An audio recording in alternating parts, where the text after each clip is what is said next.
इस शो के सभी गेस्ट, घटना या खबर काल्पनिक नहीं है। किसी भी तरह का हो हल्ला, गाली गलौज या बेमतलब की बहस यहाँ प्रतिबंधित है। किसी भी लिंग, जाति या धर्म को ठेस पहुँचाना हमारा मकसद नहीं है। हम पूरी रिसर्च और तर्क के साथ इसलिए चर्चा करते हैं ताकि झूठ से पर्दा उठ सके और सच आपके सामने आए। धन्यवाद।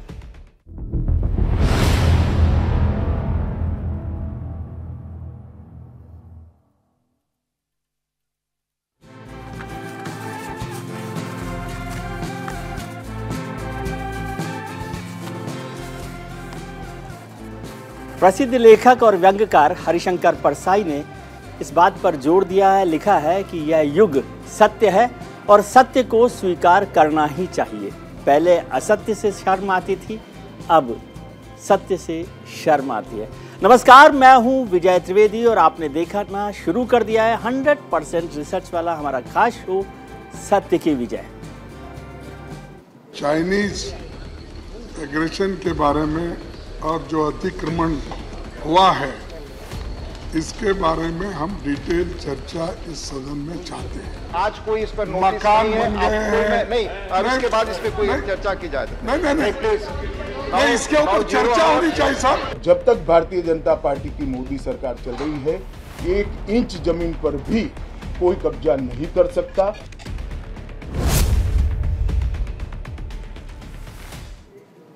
तवांग झड़प को लेकर सियासत तनातनी जारी है। विपक्षी दल लगातार मांग कर रहे हैं कि तवांग की घटना के बाद संसद में चीन पर चर्चा होनी चाहिए। विपक्ष का आरोप है कि चीन भारत की जमीन पर लगातार घुसपैठ कर रहा है और मोदी सरकार चुप है। कांग्रेस नेता देश के पहले प्रधानमंत्री जवाहरलाल नेहरू का जिक्र कर सरकार पर सवाल उठा रहे हैं। उन्होंने कहा कि नेहरू ने 1962 में युद्ध के दौरान संसद में चर्चा की थी। कांग्रेस समेत तमाम विपक्षी दलों ने लगातार दूसरे दिन चर्चा न होने पर लोकसभा और राज्यसभा यानी सदन के दोनों सदनों से वॉकआउट किया। आइए सबसे पहले बताते हैं कि आज इस मुद्दे पर क्या हुआ। चीन के मसले को लेकर कितना हंगामा हो रहा है। तवांग में घुसपैठ को लेकर संसद में विपक्षी दलों का हंगामा आज दिन भर चलता रहा। चर्चा की मांग को लेकर 17 विपक्षी दलों ने वॉकआउट कर दिया, जब सरकार या जो सदन के अध्यक्ष हैं वो इसके लिए तैयार नहीं हुए। कांग्रेस अध्यक्ष मल्लिकार्जुन खड़गे ने राज्यसभा में इस मसले को उठाया और इस बात पर जोर दिया कि चर्चा होनी चाहिए। संसद के दोनों सदनों में चर्चा चाहती है कांग्रेस के लोकसभा में भी और राज्यसभा में भी, दोनों में इस बात पर चर्चा के लिए दबाव डाला है कि संसद के दोनों सदनों में इस पर चर्चा होनी चाहिए। चीनी घुसपैठ पर नियम 267 या 176 के तहत चर्चा की मांग की गई है और इस पर ही दोनों सदनों में वॉकआउट हुआ। रक्षा मंत्री जो राजनाथ सिंह है, उनका जो जवाब आया था उससे विपक्ष संतुष्ट नहीं है। उनका कहना है कि सरकार को इस पर चर्चा करनी चाहिए और विपक्ष पर ने उस पर सरकार पर जानकारी छिपाने का आरोप लगाया। चीन को लेकर सियासी संग्राम यहीं नहीं थम रहा, इसे लेकर सरकार और विपक्ष में आरोप प्रत्यारोप भी चालू हुआ। होम मिनिस्टर अमित शाह ने कहा था कि राजीव गांधी फाउंडेशन ने चीन से पैसे लिए थे। इस बयान को लेकर कांग्रेस ने अमित शाह पर पलटवार किया। अब देखते हैं कि अमित शाह साहब ने क्या कहा, क्या आरोप लगाया और कांग्रेस ने उस पर क्या पलटवार किया है। चंदे पर संग्राम। राजीव गांधी फाउंडेशन ने चीन से चंदा लिया, ये अमित शाह का आरोप था। तो कांग्रेस की तरफ से कहा गया कि पीएम केयर फंड में चंदा देने वालों की भी लिस्ट निकालें कि पीएम केयर फंड में किसने पैसा दिया है, किसने चंदा दिया है। होम मिनिस्टर का कहना था कि रिसर्च के नाम पर मिले हुए चंदे का कांग्रेस ने क्या किया है, जबकि कांग्रेस के पवन खेरा का कहना था कि चीन की कितनी कंपनियों में को पीएम केयर फंड में चंदा मिला है, चीन की कितनी कंपनियों ने दिया है चंदा। कांग्रेस ने प्रश्नकाल क्यों नहीं चलने दिया। होम मिनिस्टर का कहना था कि सबसे इंपॉर्टेंट होता है प्रश्नकाल, लेकिन वो नहीं चलने दिया, जबकि सरकार ने जवाब देने की बात कर दी थी। कांग्रेस का कहना था कि रक्षा मंत्री के बयान देने से पहले गृह मंत्री ने क्यों बाहर इस बात पर चर्चा की, क्यों बाल।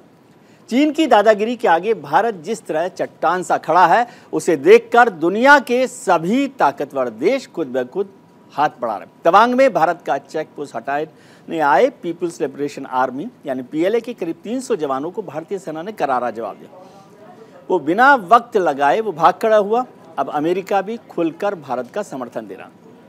अमेरिकी विदेश मंत्रालय ने इस मुद्दे पर क्या कुछ कहा, ये एक बार समझ लेते हैं, फिर आगे बढ़ेंगे।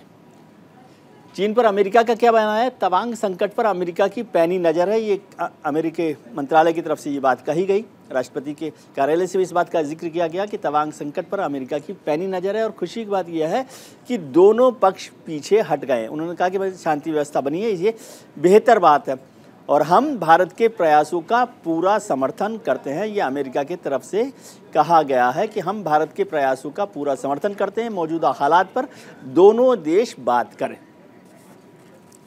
तवांग पर तनाव को लेकर क्या कहना है विपक्ष का, ये सुन लेते हैं, उसके बाद हम चर्चा शुरू करेंगे। हम देश की संप्रभुता, देश की सीमाओं के बारे में चिंतित हैं।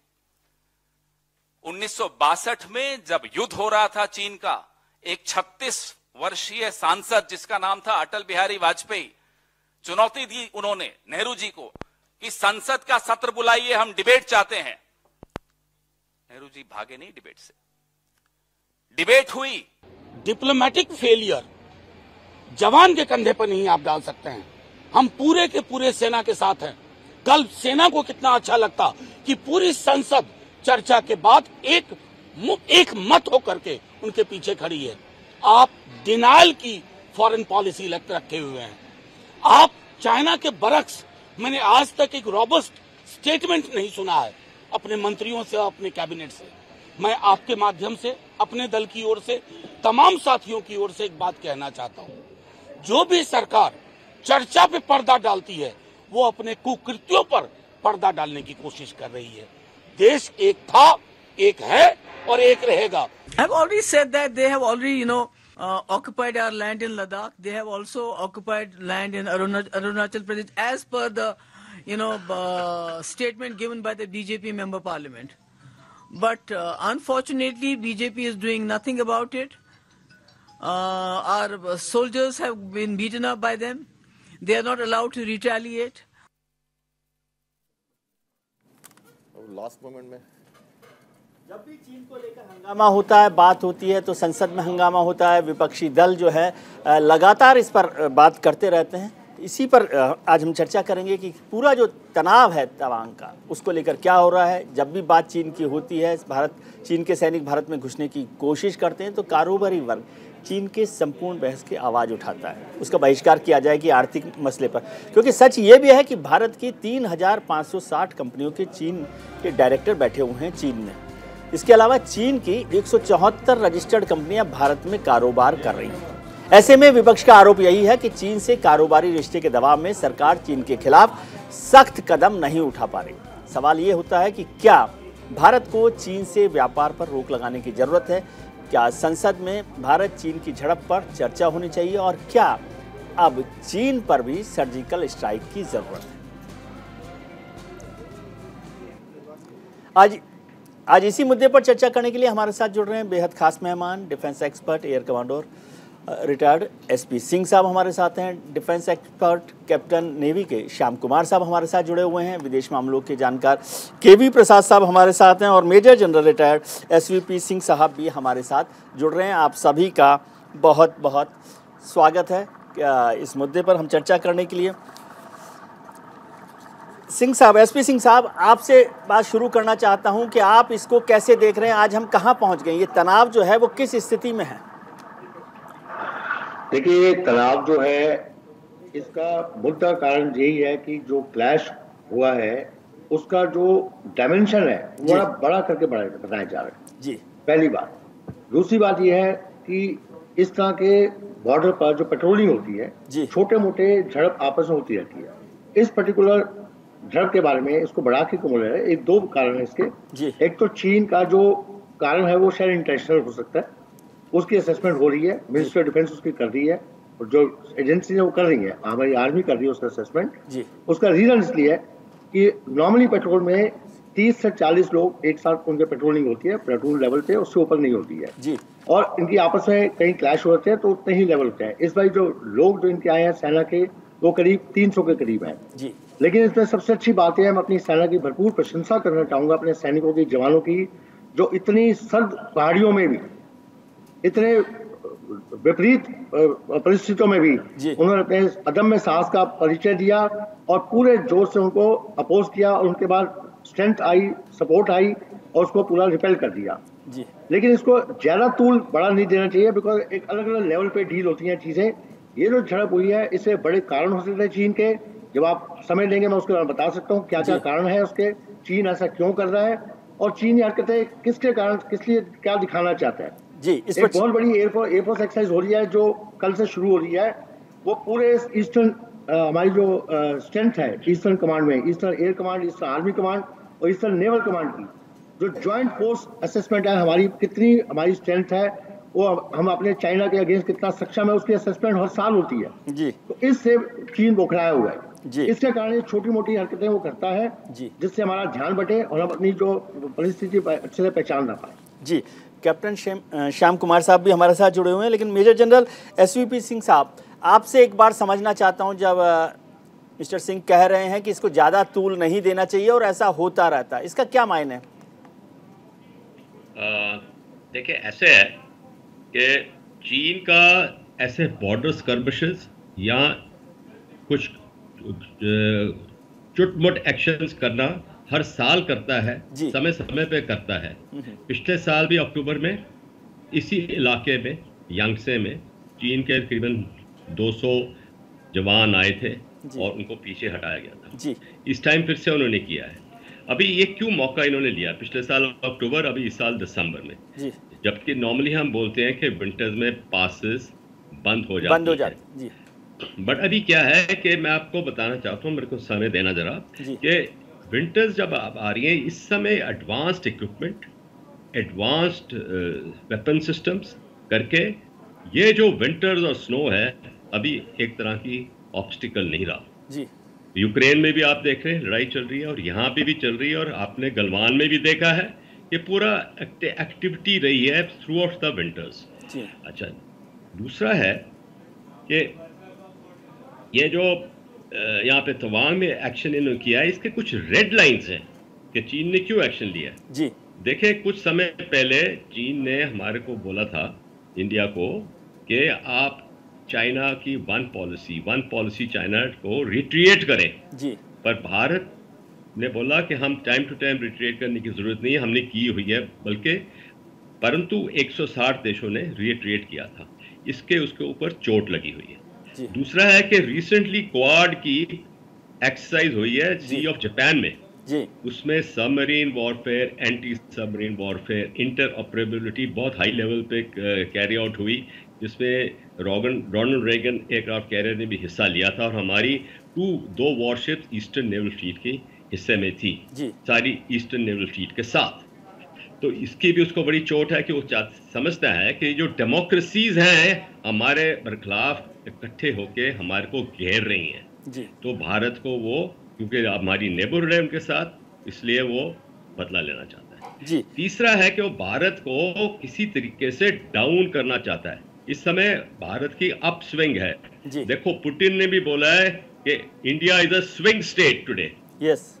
G20 की प्रेसिडेंसी भी हमारे पास आई है जी। और ये अगला साल जो है 1 दिसंबर से आई है और अगले साल तक G20 प्रेसिडेंसी बहुत महत्वपूर्ण रखती है हमारे लिए जी। और ये कुछ एक्शंस करना चाहते हैं जिससे कई, मैं समझता हूँ, बहाना मिले शी जिनपिंग को कि वो ना आए। हाँ। और उसने अभी से चुटपुट शुरू कर दी है।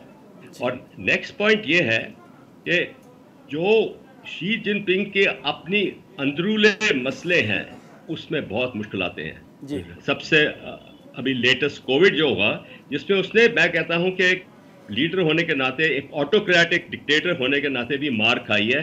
कोविड पॉलिसी जो जीरो पॉलिसी उसको बदली किया है उसने। उसके अलावा जिनजियांग में यूगर का एक्शन, हांगकांग और ताइवान हमेशा उसके लिए एक लाइव प्रॉब्लम रहा है जी। तो इसलिए अभी उसने ये मौका उठाने की कोशिश की है कि हो सकता है कि हमारी भारत फौज चौकन्नी नहीं होगी, क्योंकि 15 दिन से वो बिल्डअप कर रहे थे।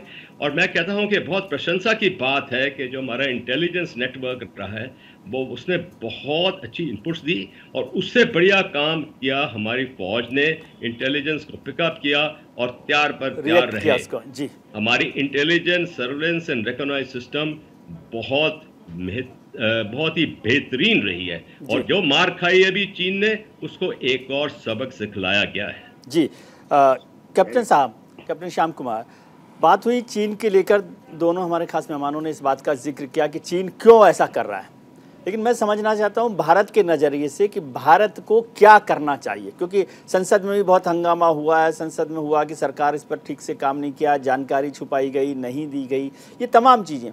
भारत सरकार को या भारत को कैसे रिएक्ट करना चाहिए, कैसे रेस्पॉन्ड करना चाहिए? भारत की नीति तो बहुत सर्वविदित है। पूरे विश्व में हमारी छवि जो है वो एक शांति प्रिय देश के रूप में है। हम विस्तारवादी नीति पे विश्वास नहीं करते, हम इनक्रोचमेंट अतिक्रमण नहीं करते जी। और ये हमारा एक कल्चर बहुत पुराना कल्चर है जी। और बहुत दिनों से बना के रखा हुआ है भारत ने। तो हम सब्र की बांध टूटती नहीं हमारी इतनी जल्दी जब तक हमें तंग न किया जाए। और तंग मतलब ये जो स्क्रिमिसेस हैं, एक्सकर्शन है, इनको हम एक लोकल लेवल पे रख के देखते हैं और उसी जगह पर उसको डील करते हैं। तो ईंट का जवाब पत्थर से ही दिया जाता है, ईंट का जवाब बंदूक से नहीं दिया जाता, क्योंकि फिर वो अतिक्रमण हमारी तरफ से माना जाएगा। हम एक एलएसी को मेंटेन कर रहे हैं।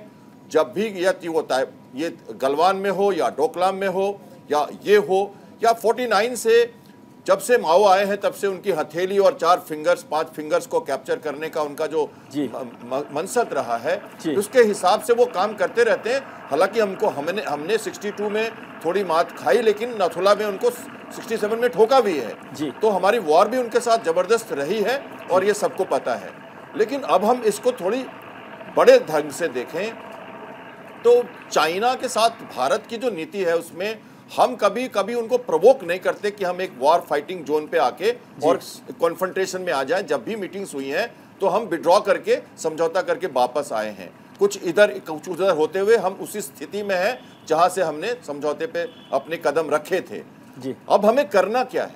भारत की नीति चाइना एक अपने को विश्व में सुपर पावर के रूप में देखता है और साउथ ईस्ट एशिया में इंडिया उसका एक प्रतिद्वंदी है।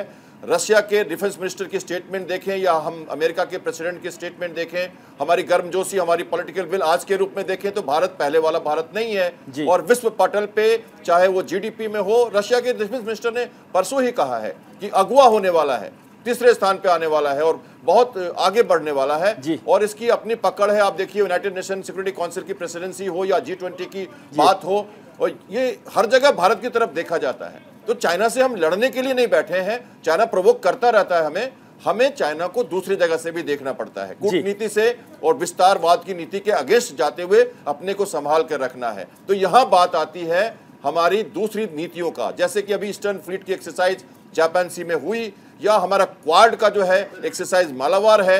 अगर हमें चाइना को तंग करना है, दबाना है, तंग नहीं, हमें उसको कंट्रोल में रखना है। मैं इस बात को कहना चाहूंगा कि उसे कंट्रोल में रखना है। हमें एक्सपोर्ट इंपोर्ट पे इसके ऊपर इफेक्ट नहीं लाने देना है। वो एक पैरेलल जरूरी बातें हैं जो कमर्स एंड ट्रेड की जरूरत है, वो करते रहना है। साथ में चाइना को दूसरी तरफ से घेरना है। अगर उसकी पॉलिसी स्ट्रिंग ऑफ पल्स की है, उसकी पॉलिसी इंडियन ओशन में आके हमें घेरने की है, उसको जिबूती में बेस बनाना है, उसके सबमरीन्स इंडियन ओशन में घूमना चाहिए, तो हम भी पैसिफिक ओशन में अपनी प्रेजेंस दिखाएंगे।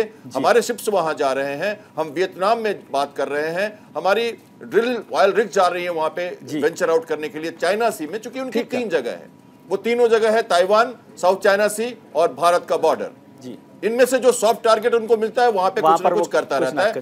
तो ये सब उस संदर्भ में देख के हमें बड़ी शांति से, बड़ी मैच्योरिटी से हमारी लीडरशिप उसको देखेगी और जनता को भी ये समझना चाहिए कि हमें रिस्ट्रेन के साथ कार्रवाई जबरदस्त करें, पर उतना ही करें जितनी जरूरत है। जी, हमारे साथ विदेश मामलों के जानकार और राजनीति के भी गहरे जानकार केवी प्रसाद साहब जुड़ गए। प्रसाद साहब, आपका भी बहुत स्वागत है। प्रसाद साहब, अभी चर्चा हो रही थी, हमारे सभी मेहमानों को कहना है कि भाई हम विस्तारवादी नीति के खिलाफ हैं, जो चीन की विस्तारवादी नीति है, हम उसमें नहीं चलते हैं, हम सब्र के साथ काम करते हैं, सब्र का बांध हमारा भरा हुआ है। ये सब बहुत अच्छी बात है, हम बहुत अच्छे आदमी हैं। तो इसका मतलब कोई हमें रोज़ परेशान करता रहे और हम अपना ये गुणगान करते रहे कि भाई हमारे पास सब्र का बांध है, हम विस्तारवादी नीति को नहीं मानते, हम पहला अटैक नहीं करते। विजय जी, 2 चीज़ इस पर स्पष्ट है। पहली बात तो ये कि हमारी जो नीति है वो शुरू से एक ही रही है कि हम अपने दायरे में रहते हैं। हाँ, जैसे कि कल भी बात हुई थी और जगह आज भी बात हो रही है, अगर हम पे कोई आक्रमण करता है तो उसका मुंह तोड़ जवाब देते हैं और हमारे सैन्य बल बिल्कुल सक्षम है और हमेशा अपने आप को ये चीज़ें दर्शाते रहे। लेकिन सवाल जो आप भी पूछ रहे थे साथी पैनलिस्टों के साथ और तमाम सारे लोग शायद जानना भी चाहते हैं कि भाई आगे क्या होगा। जी चीन 2022 से माफ कीजिएगा 2020 से गलवान से जब से हादसा हुआ अप्रैल 2022 से 20 से और आज 22 खत्म होने को आ रहा है, तो लगातार एक चिंता का विषय बना हुआ है कि चीन आखिर चीन की मंशा क्या है। एक तरफ क्योंकि चीन ये ठीक है पूरा जो हमारा बॉर्डर का विवाद है मतलब कई सालों से चलता आ रहा है, उसके ऊपर कोई बातचीत हुई नहीं जी। लेकिन भारत और हमारे यहाँ जो ये कूटनीतिक रास्ता ही एक तरह से तलाश रहे हैं। एक तरफ सैन्य बल का हमने प्रदर्शन किया है, चाहे गलवान में किया है और चाहे यहाँ कल अरुणाचल प्रदेश में तवांग किया। दोनों जगह हमारे सैन्य शक्ति ने दिखाया है कि हम बिल्कुल सक्षम हैं आपके कोई भी अतिक्रमण या कोशिश है हम उसको नकारने के लिए। लेकिन कूटनीति में वक्त लगता है और वक्त इसलिए लगता है कि चीन शायद इस विवाद को इतनी जल्दी सुलझाना नहीं चाहता और ये बिल्कुल साफ तौर से दिखता है। कई सालों से इस पर लगातार बातचीत हो रही है। आपको भी याद होगा वाजपेयी जी के ज़माने में 2000 के सन में हमने शुरू किया था बाउंड्री विवाद पे स्पेशल रिप्रेजेंटेटिव्स का दौर। आज 22 साल हो गए, 17-18 राउंड हो चुके हैं। हमारे स्पेशल रिप्रेजेंटेटिव बदल चुके हैं, हमारी तरफ उनके भी बदले हैं, लेकिन कहीं भी कोई भी ऐसा चीज़ नहीं आया है। सिवाय आपको याद होगा कि करीब 2003 के आसपास संसद में जसवंत सिंह जी उस वक्त विदेश मंत्री और डिफेंस मिनिस्टर थे, उन्हें का सिर्फ मिड सेक्टर के मैप्स हमने एक्सचेंज किए। यहाँ तक अभी हम लोग में काफ़ी चीज़ें कि भाई ज़मीनी हकीकत क्या है उस पर ही फैसला नहीं हुआ। तो इसलिए हमेशा देखिए संसद में जब भी सवाल उठे हैं किसी भी सरकार के दौरान एक ही बात उठती है कि ये सीमा जब उल्लंघन जिसे हम कहते हैं कि सीमा जब ठीक से खींचा ही नहीं गया है तो उल्लंघन क्या है, सीमा अलग है, तो सीमा कौन सी हुई। और शायद यही हमारे आपके साथी पैनल जो बैठे हैं वो इसी चीज़ का कहीं ना कहीं अंदेशा कर रहे हैं। और जो स्कर्मिशेस हम जिसे कहते हैं अंग्रेजी लैंग्वेज में या छुटमुट घटनाएं ये होती रही हैं, लेकिन पिछले 2 सालों में जो हुई हैं ये इससे कहीं ज़्यादा है। क्योंकि अगर जो बॉर्डर संधि हुआ हमारा जिसमें हमने कहा था peace and tranquillity on the border जी, तो मतलब शांति और एक तरह से वो तो आज मेरे को लगता नहीं है कि शांति कहीं दिख रही है हमारे लिए। ठीक है सर, एग्रेशन के बारे में और जो अतिक्रमण हुआ है इसके बारे में हम डिटेल चर्चा इस सदन में चाहते हैं। आज कोई इस पर नोटिस नहीं है, नहीं और इसके बाद इस पे कोई चर्चा की जाए नहीं प्लीज नहीं, इसके ऊपर चर्चा होनी चाहिए सर। जब तक भारतीय जनता पार्टी की मोदी सरकार चल रही है 1 इंच जमीन पर भी कोई कब्जा नहीं कर सकता। एयर कमांडर एसपी सिंह साहब हमारे साथ जुड़े हुए हैं, मेजर जनरल एसवीपी सिंह साहब हमारे साथ जुड़े हुए हैं, डिफेंस एक्सपर्ट हैं, कैप्टन श्याम कुमार साहब नेवी से हैं हमारे साथ जुड़े हुए हैं खास मेहमान, और विदेशी मामलों के जानकार केवी प्रसाद साहब भी हमारे साथ जुड़ गए हैं। आप सबका एक बार फिर स्वागत है। कमांडर साहब आपसे समझना चाहता हूं कि क्या आगे बढ़ सकते हैं, हम कहां आगे बढ़ सकते हैं। ये बात सब हो रही है, तनाव हो रहा है, सरकार के साथ हो रहा है, छुटपुट हो रही है, जो सरकार और पॉलिटिक्स हो रही है वो तो मैं केवी प्रसाद साहब से समझूंगा। मुझे बताइए कि लोग बार बार फ़ोन करके हमें कहते हैं कि सर हम आपके जो एक्सपर्ट्स आते हैं उनसे पूछिए कि जंग क्यों नहीं करते, इतनी बहादुरी हम बताते हैं तो जंग क्यों नहीं करते। देखिए जंग जो है एक आखिरी सॉल्यूशन है जी। अब आपको मैं थोड़ा सा इसको डिटेल में बताता हूँ। देखिए पाकिस्तान ने जी हमें टेररिज्म के थ्रू कितने सालों तक हमें परेशान किया, आतंक का पूरा JNK हमारा जो है विचित्र था, उसमें आतंकवाद का डेरा रहा। हमने काफी समय तक उनसे वार्ता करी, अलग अलग प्रेशर लगाए, वर्ल्ड प्रेशर, डिप्लोमेटिक प्रेशर सब लगाए, अलग अलग फोरम से उठाया, जबकि पाकिस्तान इसके कारण खुद FATF की ग्रे लिस्ट में चला गया अपने इस कारण से, तो खुद ही अपनी गर्त में कितना चला गया। लेकिन जब वो आतंक की एक लिमिट आ गई, उसने हमारे पास 26/11 अटैक किया, फिर पार्लियामेंट में अटैक किया, हमने हर बार उसको वार्निंग दी, डोजियर दिए, नहीं सुना। तो फिर फाइनली आके एक पॉलिटिकल डिसीजन लिया गया। तब भी हमने उनकी जो अखंडता प्रभुता को ध्यान में रखते हुए हमने उनके टेरर कैंप्स को तबाह किया जी। हमने पहले एक स्ट्राइक करी, सर्जिकल स्ट्राइक, फिर एक बालाकोट स्ट्राइक करी जी। जिसने टेररिस्ट कैंप, और ये एक इतना बड़ा लेसन उसको मिला, उसके पाकिस्तान की आतंकवादी गतियां धीरे धीरे खत्म होती गई। अब वो फिर से सिर उठा रहा है, लेकिन वो कंट्री जो है इसके कारण आतंकवाद का सहारा लेके कारण अपने आप ही खुद गर्त में गिर गया। तो यही हाल चाइना को न है। आप ये समझिए कि चाइना जो है एक सुपर पावर बनना चाहता है, और वो नहीं चाहता कि वो किसी ऐसे स्कर्मिश में एम्ब्रॉयड हो जाए। ये एक छोटी छोटी हरकतें करके वो हमारा ध्यान बटाना चाहता है। मैं उसका रीजन, जैसे जनरल एसवी सिंह ने बताया था, कैप्टन श्याम ने और हमारे जो प्रसाद सर ने उन्होंने बताया, ये हो क्या रहा है, चाइना इस समय बड़ा घबराया हुआ है, डेटल्ड है शी जिनपिंग। उनकी तीसरी टर्म अभी हुई है क्लियर, वो अपने आप को दिखाना चाह रहे हैं कि मैं वर्ल्ड लीडर में सबसे आगे हूँ, लेकिन उनके अपने घरेलू मामले उनको पीछे खींच रहे हैं और उनकी चारों तरफ से शिकस्त हो रही है। हमने अभी रिसेंटली औली में, उत्तराखंड में एक बहुत मेजर एक्सरसाइज करी है, ज्वाइंट एक्सरसाइज, वो बिल्कुल उनके बॉर्डर के साथ है। वो भी हमारी असेसमेंट थी, हमारी सेना की शक्ति की सेना से, उससे वो घबराया हुआ है। अभी एयरफोर्स एक्सरसाइज कल शुरू कर रही है, जो पहले सिर्फ शुरू होगी लैंड एयर वॉरफेयर से, 3-4 दिन होगी। उसके बाद वो land air sea combined power में जो अंडमान निकोबार तक एरिया कवर करेगी। इन चीजों से घबराया है। मालाबार एक्सरसाइज अभी खत्म हुई है। तो इससे क्या है, चाइना थोड़ा देखना चाहता है, हमें डाइवर्ट करना चाहता है। ठीक है, ऐसी अगर छोटी मोटी हरकतें वो डाइवर्ट होना है तो उसका इलाज ये नहीं है। मैं आपको एक छोटा दर्शकों का एग्जाम्पल बताता हूँ, शायद एग्जैक्ट नहीं होगा। अगर आपको बुखार है तो आप पैरासीटामोल की गोली लेंगे जी, लेकिन अगर कैंसर है तो फिर ऑपरेशन करेंगे जी। तो जब कैंसर की नौबत नहीं आई है जी, तो बुखार का इलाज पैरासीटामोल से किया, तो हम उतनी हम अपनी ताकत लगा रहे हैं जी, जो उसका इलाज हो रहा है। जैसे हमारे सैनिकों ने इतने जो उनके सैनिक आए अभी जो तवांग में, उनको मुंह तोड़ जवाब दिया जी, उनको पीछे धकेल दिया, ठीक है, वो भी गए हैं। ये एक सेल्फ एक बड़ा लेसन है कि आपने स्कीमिंग करी, प्लान करा, सब कुछ हुआ, लेकिन उसके बाद भी आपको धकेल के पीछे कर दिया जी। तो ये हमारी शक्ति का प्रदर्शन है। एक चीज मैं और ऐड करना चाहता हूँ, एक बोलते हैं जिसे डेटरेंस जी। ये तीनों कंट्रीज हमारे जो है, तीनों पाकिस्तान, चाइना और हम तीनों न्यूक्लियर कंट्रीज हैं इस एरिया में। तो हमारे पास न्यूक्लियर डेटरेंस है एक दूसरे के लिए जी। तो कल को अगर कोई छोटा अटैक भी होता है तो हम क्या सीधे अब न्यूक्लियर बॉम्ब पे आ जाते हैं जी। हम रशिया और यूक्रेन वॉर देख रहे हैं, इतनी लंबी वॉर खिंच गई है, लेकिन उसके बाद भी अभी न्यूक्लियर की चाहे बात ही हो रही है, लेकिन न्यूक्लियर युद्ध नहीं हुआ है जी।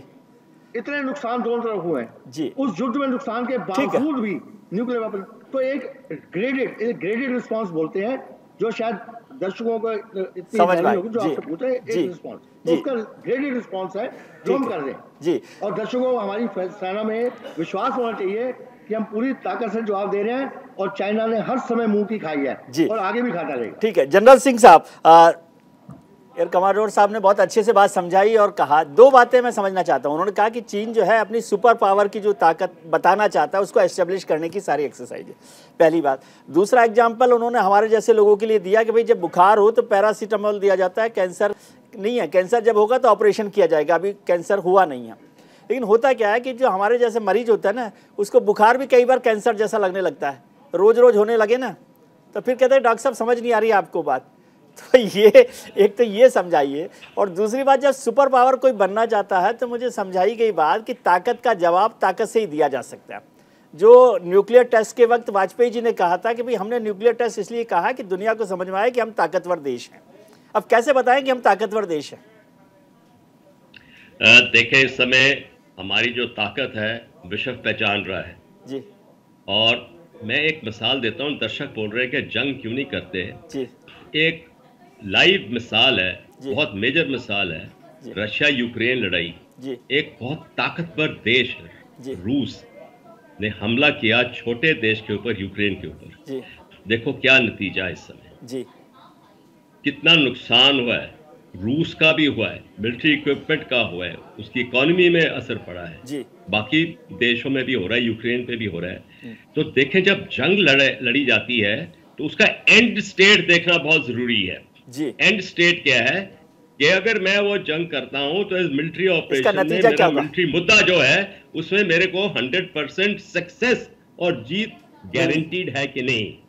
देखें, इस समय बड़ी बुद्धिमान तरीके से हमारी सरकार पेश आ रही है, और हमेशा होता रहा है ऐसे कि हम चीज पहचानते हैं, और हमारे देश में क्या है, सब्र बहुत है, और इसलिए चीन जो हरकत करता है उसका अपना नुकसान हो रहा है। जो करता है उसकी एट्रिशन है, लॉजिस्टिक्स, इकोनॉमी, फ्यूल वगैरह सारा खर्चा हो रहा है कि नहीं जी। तो इसलिए जो वो करते हैं हम बड़े डट के उनको पीछे हटा रहे हैं। तो मैं समझता हूँ एक पॉलिसी बहुत अच्छी है। दूसरा है कि जो हमारी अभी ग्रैंड स्ट्रेटजी है, नेशनल सिक्योरिटी डॉक्ट्रिन हमारा नहीं है, तो ये बहुत जरूरी है हमारे ऑप्शंस के लिए कि हम एक ग्रैंड स्ट्रेटजी बनाएं। और सबसे पहले मेरे विचार में ग्रैंड स्ट्रेटजी है कि हम साउथ एशिया के रीजनल पावर नंबर 1 माने जाएं, और उसमें हमारा चीन के साथ एक कंटेस्टेशन और कंपटीशन है। चीन का मेन मुद्दा, मेन एरिया है ईस्ट चाइना और साउथ चाइना सी, इंडो पैसिफिक उस साइड में, उसके ऊपर उसको कंसंट्रेट करना चाहिए। वो उसके अंदर वो भी घेराव हो रहा है। इंडो पैसिफिक जो हो रहा है, IPF हुआ है, इंडो पैसिफिक इकोनॉमिक फोरम चढ़ा है, वो जो ऑकस बना है, क्वाड बना है, तो चीन भी घेराव है वहां पे। और कोई भी साउथ ईस्ट एशिया के जो देश हैं जिनके पास उनके आइलैंड टेरिटरीज के जो मुद्दे डिस्प्यूट हैं उनके साथ नहीं है, और उनमें मिलिट्री ताकत नहीं है, इसलिए वो भी चुप बैठे हैं। देखिए तीसरा पॉइंट मैं बता रहा हूं कि चीन और भारत के जब हम कॉम्प्रिहेंसिव नेशनल पावर को कंपेयर करें तो हमको उसको पहचानना चाहिए कि चीन आगे है। तो क्या उसमें से सबक निकलता है कि डेंग सियाओपिंग ने 1979 में बोला था कि हाइड योर कैपेबिलिटीज, अपनी जो काबिलियतें हैं उनको छुपा के रखो और 2035 तक उसने एक मैसेज छोड़ा था कि ऐसे रखें। पर शी जिनपिंग ने आके क्या किया, खास करके तीसरी टर्म के बाद, कि मैं अपनी ताकत दिखाऊंगा, और ताकत दिखाई उसने मार अपने देश में ही खा ली। तो इसलिए मैं समझता हूं कि भारत को अपनी इकोनॉमी बढ़ाएं कि अपने देशवासियों को हम आगे बढ़ाएं, और इसमें हमारी जो मिलिट्री ताकत है, मैं आखिरी पॉइंट ये बताना चाहता हूं कि देखें हमने अपनी मिलिट्री फोर्स लेवल बढ़ाई है। हमारे पास 2 स्ट्राइक कोर्स है माउंटेन्स के लिए इस समय, और इसलिए हमारी जो रिएक्शन कैपेबिलिटी है बहुत बढ़िया रही। दूसरा है कि हमारी जो इक्विपमेंट और हथियार आए हैं उसके बहुत अच्छा हमने फोर्स लेवल को सपोर्ट किया है। देखिए रफेल आया है, हमारे पास वो S-400 आई है, इस समय तवांग एरिया में हमारे पास ULH 777 हाउट्जर 155 मिलीमीटर डिप्लॉयड है, multi barrel rocket launcher deployed है। तो ये जो हम दिखा रहे हैं ताकत, ये बहुत जरूरी है। आगे आत्मनिर्भर डिफेंस, उसके आगे मैं जाऊंगा कि आत्मनिर्भर बाकी जगह भी करें, इकोनॉमी में भी करें, जी। कैप्टन साहब, आपसे समझना चाहता हूँ, आपने बात सब्र से शुरू की थी, हमारे सारे मेहमानों ने कहा कि सब्र की सबसे ज़्यादा ज़रूरत है। अब क्या है, हम जैसे लोग जो होते हैं उनको बहुत सारे लोग हमारी समझ में, और लोग जो हैं मुझे फ़ोन करके कहते हैं कि सर ये सब्र की बात आप करते हैं, महाभारत में सब्र का जिक्र किया गया है कि श्री कृष्ण ने कहा कि जब तक गालियों का नंबर जो है 100 पूरा नहीं हो जाएगा तब तक मैं माफ़ करता रहूँगा। यही पॉलिसी हमारी चल रही है। तो कई लोगों ने कहा कि सर कहीं जो गिनती है वो तो नहीं हम भूल गए, 100 से ऊपर चल रही हैं गालियाँ, या अभी सब्र की ज़रूरत है? महाभारत से लेकर आज तक हमारी जो संस्कृति रही है उसमें सब्र की कद्र हमेशा से रही है जी। और भारत इस हिसाब से जाना जाता है जी कि अतिक्रमण हमने कभी किया ही नहीं जी। हमने उस नीति का पालन नहीं किया, और ये कल्चर और सभ्यता बहुत लंबे समय से किसी की छवि बनाने का काम करती है जी। और उसको तोड़ना बहुत सिंपल बात है जी। लेकिन भारत सरकार आज़ादी के बाद से लगातार हमने क्विट इंडिया मूवमेंट अहिंसा के हिसाब से अंग्रेजों को भी खदेड़ा है जी। या जो भी जैसे भी हुआ उसके साथ बल प्रयोग भी किया गया, बैकग्राउंड से बहुत सारी बातें हुई, आईने का भी उसमें योगदान रहा। लेकिन आज भी हम ये माने जाते हैं कि हम एक सभ्य संस्कृति के लोग हैं जो किसी के ऊपर उंगली अननेसेसरी नहीं करते, उठाते नहीं जब तक हमें छेड़ा ना जाए। तो ये छेड़ने का जो तरीका है, जैसे मैंने कहा, ईंट का जवाब आप पत्थर से दे तो रहे हैं। अगर उन्होंने अतिक्रमण किया तो आपने वापस किया। अगर आप प्रवोक करें और उस लड़ाई को बढ़ा दें तो आप दोषी माने जाएंगे। इंटरनेशनल समुदाय भी इस बात को देखता है, समझता है कि भारत किस रेस्ट्रेंट के साथ अपने आप को रोक के चल रहा है। अब ये बालाकोट की स्ट्राइक या सर्जिकल स्ट्राइक की बात, क्या कोई अटैक हुआ है हमारे ऊपर? क्या हमारे को किसी ने मार दिया? क्या ब्लीडिंग हो रही है किसी की? हो रही है। जहां हमने मारा तो जिस लेवल पे मारा है, हमारी आर्मी पूरी तरह से संबल है और उसको डील कर रही है। ठीक है। मेरा कहना यहाँ पे जरूरी है कि हमें स्पेक्स को एक्सपैंड करके देखना पड़ेगा। देखिए भारत, अगर चाइना क्या कर रहा है, वो एयरक्राफ्ट कैरियर, अभी तक वो सबमरीन मिलिट्री की बात करते हैं तो अभी तक वो सबमरीन के साथ इंडियन ओशन में पहरा दे रहा है, अब वो एयरक्राफ्ट कैरियर बना रहा है। जिबूती में उसने 2017 में अपना बेस खड़ा किया, जो बाबा अलमंडेब, जो हमारे गल्फ ऑफ एडन का जो मुहासा है, जो माउथ है जहां से हम यूरोप को जोड़ते हैं एशिया के साथ, वहां पे उसने अपना कब्जा कर लिया। टाइप 905 की डिस्ट्रॉयर उसने भेजी है और अब बड़े शिप्स को वहां पे रख रखाव, मेंटेनेंस, रेस्ट एंड रिक्रिएशन के लिए अपनी वो कर सकता है, तो उसकी आउटरीच इंडियन ओशन में बढ़ रही है। ये हमारे लिए एक दुख दर्द की बात है। इसी के लिए हमने क्वाड बनाया है। क्वाड मिलिट्री ऑर्गेनाइजेशन हम नहीं कहते, लेकिन इसकी बात मैं यह कहना चाहूंगा कि देखिए वो उसको एसेनिक, वो कहता है इसको ओशनिक फोम, ये कल को धुल जाएगा, ये वो कहता है इसको एशियन नेटो, ये क्वाड को, पर क्वाड जैसी संस्था जरूरी है, तभी हम चाइना को काउंटर कर सकते हैं और दबा सकते हैं। इसलिए हमारे को इंडो पैसिफिक रीजन में और इन सब दायरे में अपने को संबल करना होगा, नेवी को संबल करना होगा, ताकि हमारी आउटरीच बढ़े और उनकी दुखती रग पे हम अपनी उंगली रख सकें। जी, केवी प्रसाद साहब, बात हो गई हमारे तीनों विद्वान लोग जो आर्मी को, एयरफोर्स को, नेवी को समझते हैं। सब लोग कह रहे हैं कि हम लोग ताकतवर हैं लेकिन जंग की जरूरत नहीं है, अभी पैरासीटामोल से काम चलेगा। सर मान लिया बात, लेकिन एक काम है, एक और बड़ा काम है जिसका जिक्र हमारे सभी पैनलिस्ट ने किया कि आर्थिक मोर्चे पर क्या हम चीन के साथ व्यापार को रोक सकते हैं। मैं देख रहा हूं कि 94 जो बिलियन डॉलर है उसका डेफिसिट ट्रेड जो है हम लोग कर रहे हैं, तो उस पर क्यों नहीं बोलते? केवल ये दिवाली पर बिजली की झालरें बंद करने की बात करते रहते हो आप। विजय जी, ये तो सबको सोचने वाली बात है कि आप जो है छोटा व्यापार रोक लें, लेकिन बड़ा व्यापार हो रहा है। क्यों हो रहा है ये तो सबको पता है, किस वजह से हो रहा है, क्योंकि बड़ी बड़ी चीज़ें जो हमारे यहाँ नहीं बनती। अभी कहीं शायद जवाब आया था कि सबसे बड़ा इक्विपमेंट हम पावर इक्विपमेंट लेते हैं जी। तो इतनी बड़ी चीज़ें, आप अगर एक सक्षम देश बनना चाहते हैं, आप आर्थिक प्रगति करना चाहते हैं, सब जानते हैं ऊर्जा की ज़रूरत है जी। तो ऊर्जा के लिए ट्रांसफार्मर, ऊर्जा के लिए जो साजो सामान है वो हम कहीं ना कहीं से लेंगे। और अगर चीन के यहाँ से व्यापार हो रहा है और उसमें शायद सस्ता आ रहा है तो शायद कुछ हमारे आर्थिक वजह से ले लेंगे, लेकिन फैसला नीतिगत होना चाहिए ना जी। नहीं, आप उसकी जरूरत समझते हैं, क्योंकि 3600 डायरेक्टर्स तो आपके यहाँ हिंदुस्तान की कंपनियों में चाइनीज हैं। ये तो कल संसद में, जैसे आपने भी जो आप जो आंकड़ा दे रहे हैं, कल या परसों संसद में ये कहा गया जी। संसद में हमारे भारत सरकार की तरफ से जवाब दिया गया, इतने बड़े तादाद में अगर हम चीन का बहिष्कार करने की बात करें, जैसे आपने खुद अपनी बातों में कहा कि क्या दिवाली की झड़ियां लगाने से चीन का बहिष्कार हो रहा है क्या जी, और आर्थिक चोट पहुंचानी है तो उसका देखिए इंटरनेशनल इकोनॉमी। हाँ, एक भारत की तरफ से जो प्रयास हुआ है पिछले कोविड के बाद से, जो हम लोग कई लगातार इस पे प्रयास कर रहे हैं और वक्त लगेगा इस पे चलते चलते जी।